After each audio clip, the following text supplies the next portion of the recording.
So many hours. So many hours. Yeah. And they rededicated Yeah. home of the Venus and Serena Williams tennis court. Super Yeah. cool. Definitely some ghosts out here. I can see me hitting right now. Remember, what was the lady who used to be out Lona. here? Lona. Lona called the lines close. Lona called those lines a And then little too close. I used to play Matt. Did Serena lose to Lona? I think she did. Oh, I can't believe I never lost to Lona.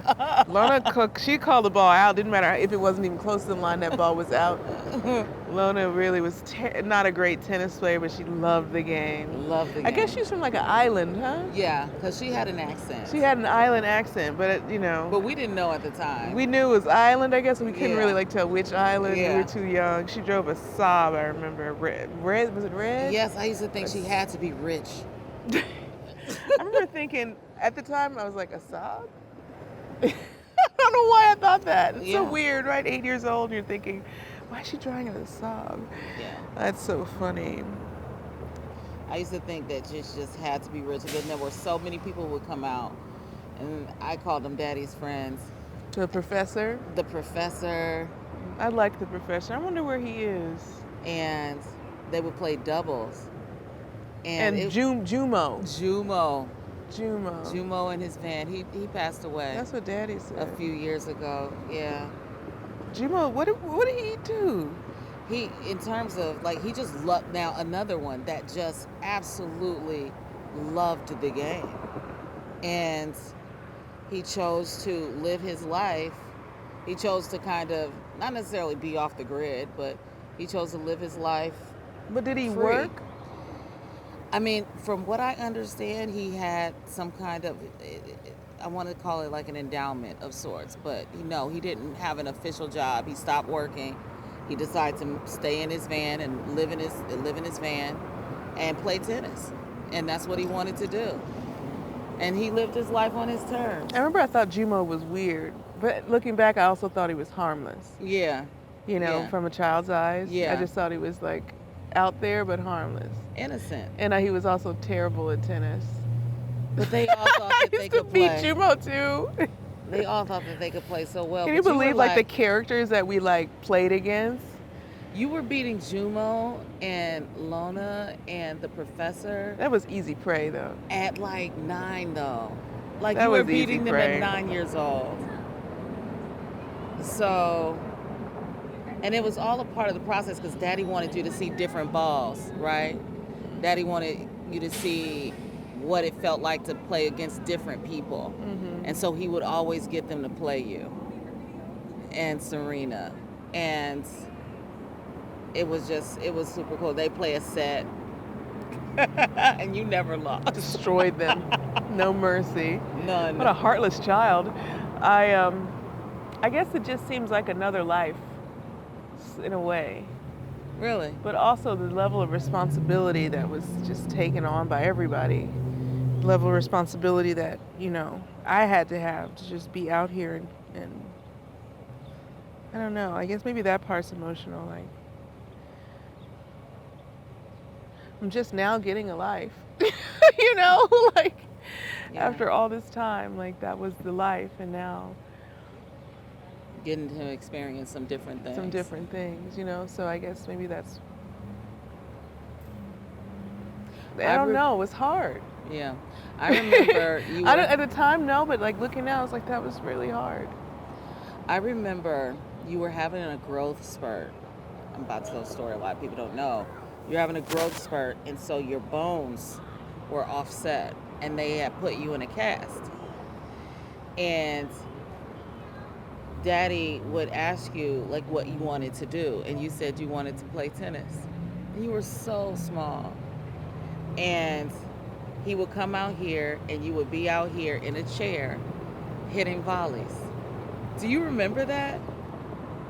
I remember the growth spurt. I don't remember the details. I was so young. Yeah. I remember vaguely. Because your legs were like, the bones in your legs I was a giraffe. They were a baby giraffe. The bones in her legs were growing at a rate where they weren't keeping up with each other, essentially. And so The her bones bones, and the muscles. yeah, they were kind of offset. So they had to kind of reset them and give her a cast. And so she couldn't play like Yeah, and be I running remember that around. period, but I can't remember like how long that lasted. I can't remember. I don't remember I didn't. how long it Yeah, the lasted. time. Like I don't know. You know what I mean? Like I you don't don't remember how understand long. time in the same way as now. Yeah. Maybe it was 3 months. I think Yeah. it was months. Yeah, it was months. It was months. It was definitely more than a week or two. And Daddy would, and Venus would be like, "I want to go play tennis." I guess I wanted to play. Did I want to wanna play? tennis. I guess I wanted to play. Yeah, you did. Oh And my so god. we'd come out here, and she had a wheelchair. Remember that wheelchair? Yeah, but I remember I did like break my ankle at one point too. Yeah, yeah. And so she had a wheelchair, and she would come out and hit, and Daddy would feed her the balls, and she would hit volleys, and that was what she could do. And you became pretty good at the net. Good job. Yeah, I'm like the only person that will come to the net. Yeah. Once I'm back playing. Yeah. But this has been fun. Yeah. The I feel like I memories. can't express my emotions very well. I have to sort through them. It's okay. You sort through the emotions and share what you choose, and what you choose to keep for yourself, you've earned. So whatever those emotions are, it's okay. Yeah, I think just maybe it's just like thinking back to the sheer amount of work. I think that's what it was. I don't know. I mean, I can't. Oh, please. Now that My emotions. I don't know where to put them. But this is Compton Park. This is Compton Park. This is where we put in all the hours. I think it was somewhat dangerous. Yeah. Yeah, The there was gang always members, gangsters hanging around. Yeah, They would were- be out here. They were nice though. They later. They weren't always nice. Not in the beginning. They were nice But they were in nice. the end, but they were lost too. And they couldn't have been that old. No, looking But they back, they just were seemed- kids. Too. They were teenagers. They were But kids. it just seems like they or were young adults. so much older. None of them were older. No. And they would play basketball, heckle a little bit. Every now and then there was a bullet or two we had to hit the tennis court. Remember, we would like have to just all like get on like lag flat on the tennis court. Were you there that day though? I was there. We didn't miss practice. Never miss practice.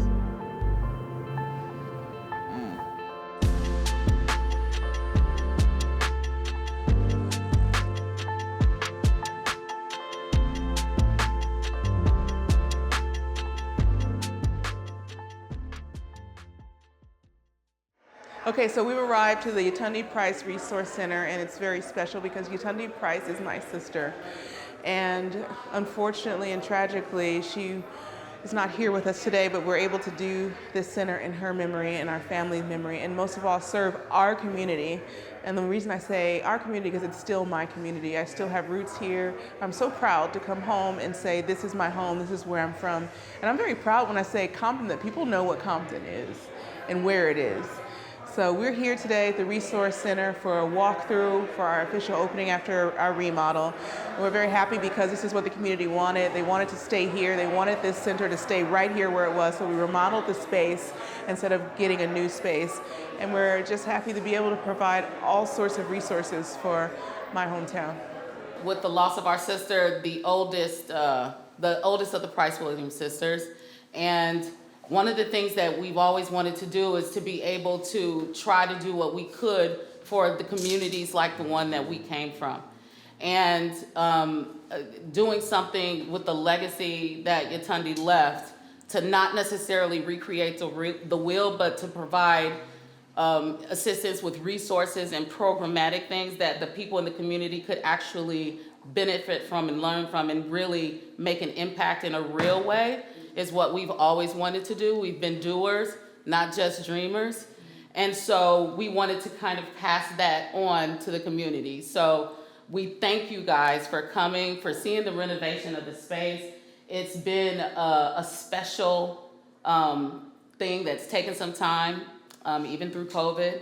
But we've been able to work with some excellent people namely this judge right here. But we wanted him to come up and say a little bit about the space, but I just wanted from our family to say, you guys have gotten an opportunity to talk to Venus and Serena a little bit, but we just wanted to say thank you for coming and sharing this moment with us.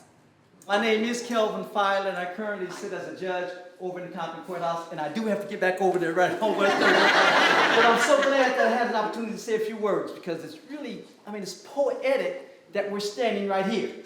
Give me a couple of minutes and I'll tell you why. My dad was Maxie Filer. He was very, very involved in the civil rights movement in Southern California. He was on the Compton City Council for 15 years. He also ultimately passed the bar and became an attorney. But I remember when he was on the city council, and I knew I would be a lawyer. He was on city council. My law office was right here, where you're standing. This is where my law practice was. My law clerk was my father, Maxie Filer. My secretary was my mother, Blundell Filer. But my father told me on the council, he said, yeah, Scooter, which is my nickname, says, I said, Daddy, we need to set up some organization so that people who come from Compton can have something to give back to Compton. So we said, we're going to set up the Compton Athletic Foundation. Now, in doing that, he said, there's this gentleman, and he's always asking us being the city, can he use the tennis courts? You know who that gentleman was? I kid you not. So my father said, may I invite him? He wants to be a part of the Compton Athletic Foundation. So the meeting that we had right here, the first meeting, I kid you not, when we had about 20 members who were from the community who were here, and Richard Williams stood right here. I'm going to quote him. I'm going to quote him. He said, my two daughters are going to be the greatest tennis players in the world. Wow. I kid you not. He was standing right here, because this is where my library was. And that was when I met him. And of course, he obviously was prophetic. And then it also was interesting because later on I went to Berkeley Law School before I came back home to open my private practice. And as it turns out, one of my very dear friends was a gentleman by the name of Kevin Davis. And I know Venus and Serena know who Kevin Davis was. A great guy, great lawyer, great sports agent. We talked all the time about the two of you, and he kidded me about Compton. And I know when your sister, when the individuals who were charged with the offense, Kevin wanted to make sure that there was some provisions for him to get into the courthouse, and we made that happen for him. And he's truly missed, he and his son, but he's with us in spirit. But I just thought it was so poetic that happened, and this building in the 50s and 60s, it actually was a restaurant and a bar, and my dad told me when he came here once, and they said, oh, we don't serve coloreds here. So he was refused service in a building that he ended up buying, that I ended up buying from him. And that Richard Williams stood here and predicted that his daughters were going to be the greatest tennis players in the world. And now, the family is giving back to that same community. How prophetic can you get? So, I want to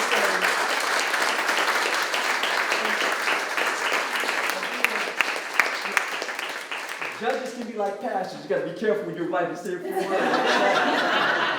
But, I'm from Compton, born, raised, educated, and I love Compton. So I want to say on behalf of the Compton community, if I may, thank you very much for everything that you've done. Thank you for what you are continuing to do. And I just hope that as young ladies and young men see what you're doing, that they will learn that's what you do. Go out, do something, accomplish something, and then reach back and help somebody else, which is what you're doing. So thank you very, very much.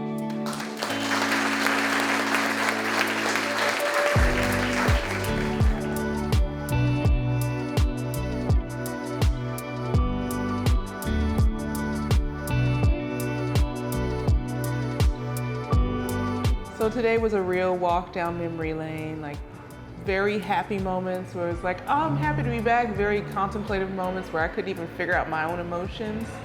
And then ending with this amazing moment of just continuing to be a part of this community. This is my community, this is my home. It will always be home for me. I will always say I am from Compton, California.